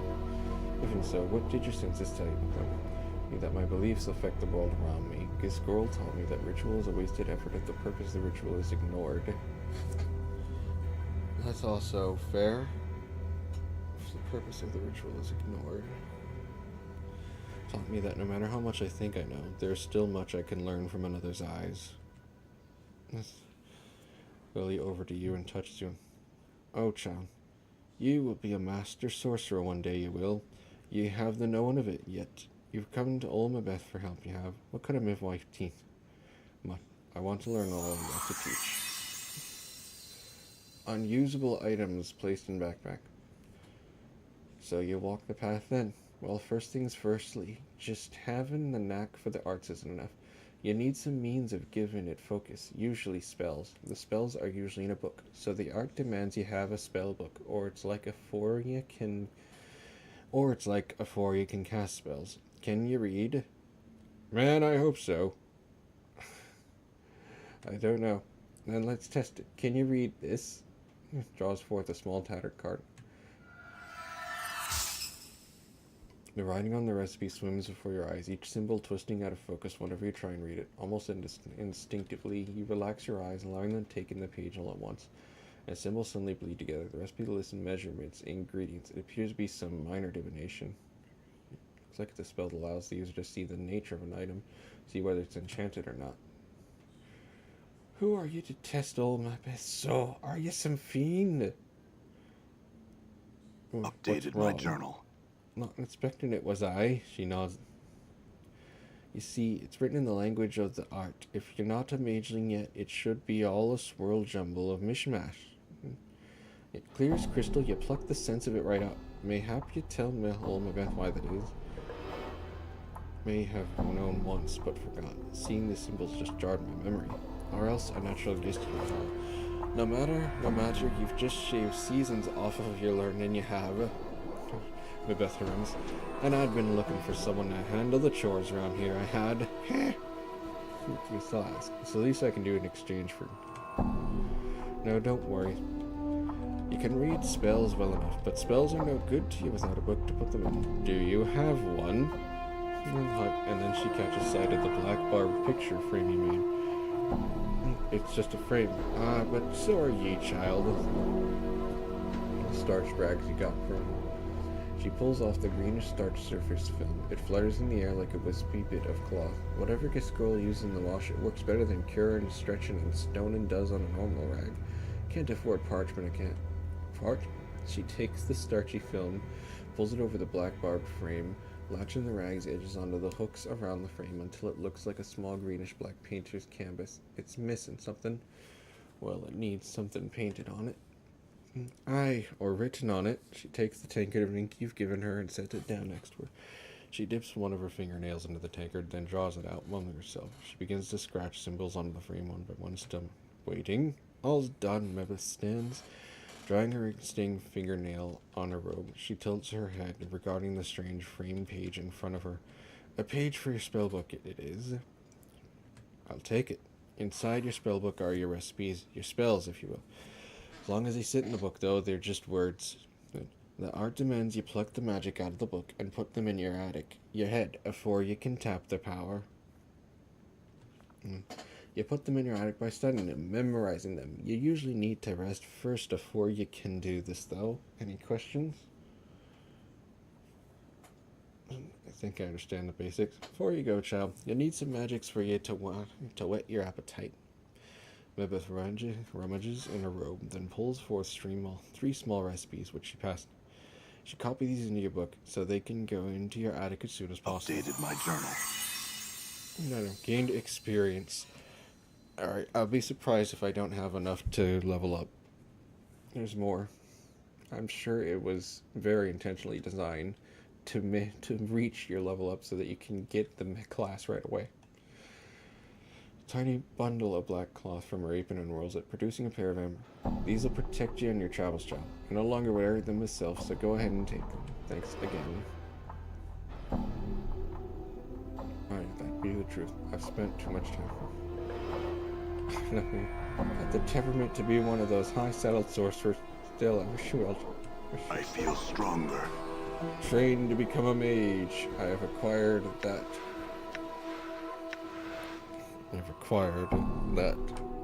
Particular.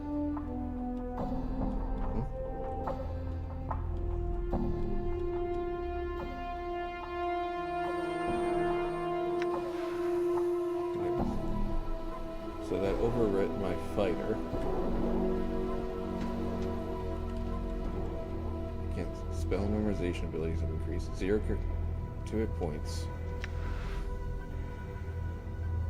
At least it looks like it overrode fighter. I'm not, fighter mage like him. My HP has still gone up. Attack 0. My proficiencies haven't changed. I probably don't fully follow. I don't even know. Weight allowance 70. So what do I know? I need to go into the book. Chromatic Orb, Identify, and Blood Bridge. I recognize 2 of those.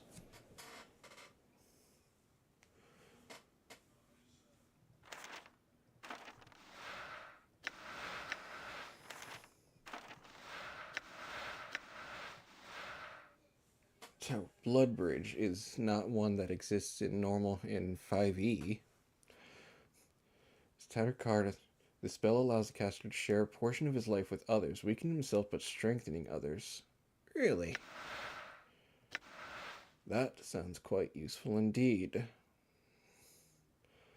And now I can no longer use these weapons.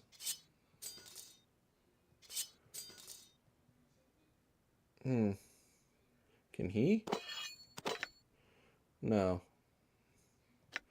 Well, when I figure out how to recruit Anna, I imagine she can. Oh, Amber Earrings. Memorize 2 additional first level mage spells. Well, what are we doing not wearing them?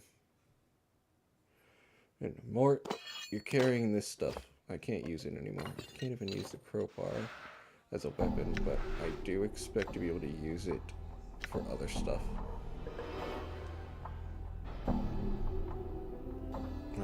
So I have my knife in my fists.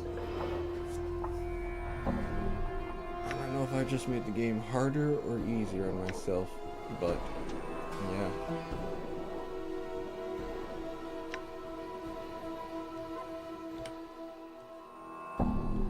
Cleaning rags.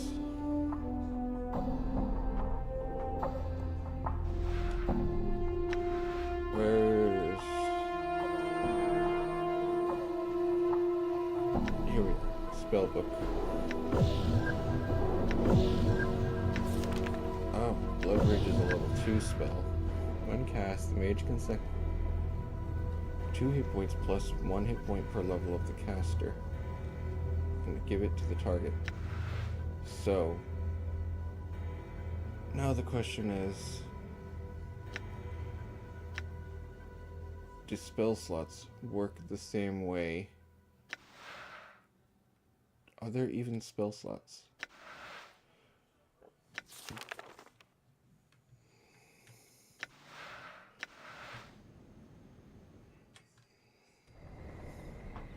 Because with this spell, I mean, I can heal people. Technically.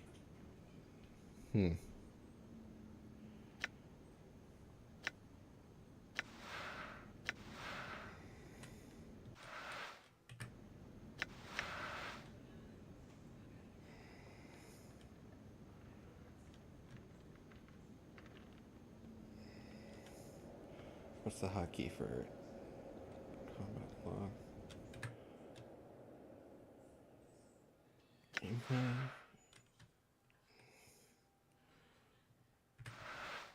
Sound movies. Not gonna do me much good if I... What? Oh, interesting. Okay, sorry. I'm just going through random buttons to figure out. Okay, there's the map, of course. What does F do? G, H, what? Combat log. J, K, L. I feel stronger. What? What did I just... Son of a bitch!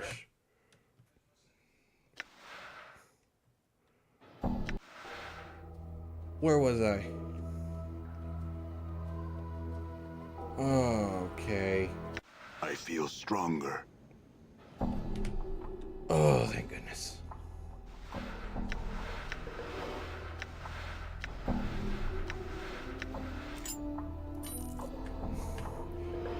Alright, that's what I get for pressing random buttons. Of course L is load.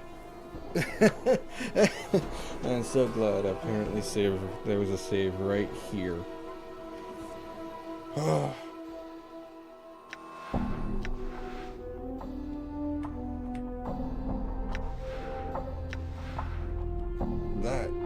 That almost. Okay, what is this menu? Quick loot.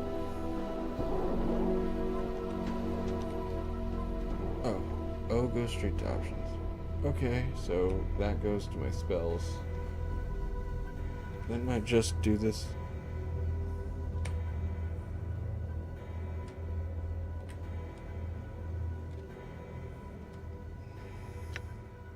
Okay, good.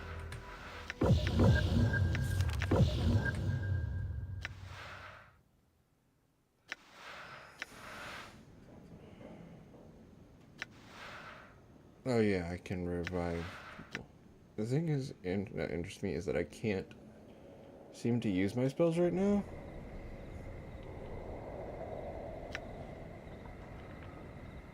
So what I want to know is like... Yeah, crisis for multiple slots are so useful. I'm lucky there was some kind of... I don't even remember manually saving there. I feel like it had to have auto-saved for me or something.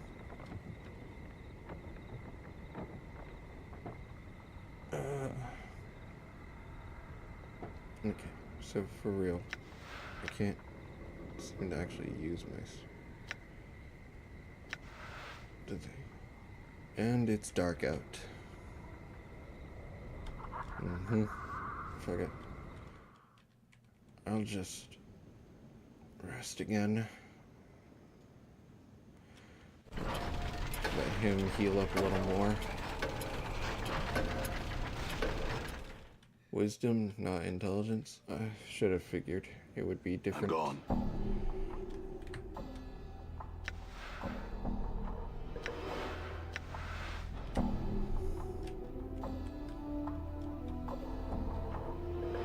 Definitely am gonna need that increase a lot. True game memory gives you more and aids in your mage skills. Okay, well, the intelligence will apparently still contribute. Call memories and give you bonus to experience points. Probably that needed. And willpower. Yeah. That's actually why I chose this spread. Alright.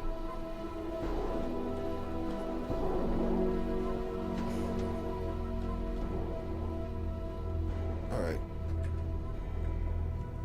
One more paranoid saving, and I'm gonna call it tonight.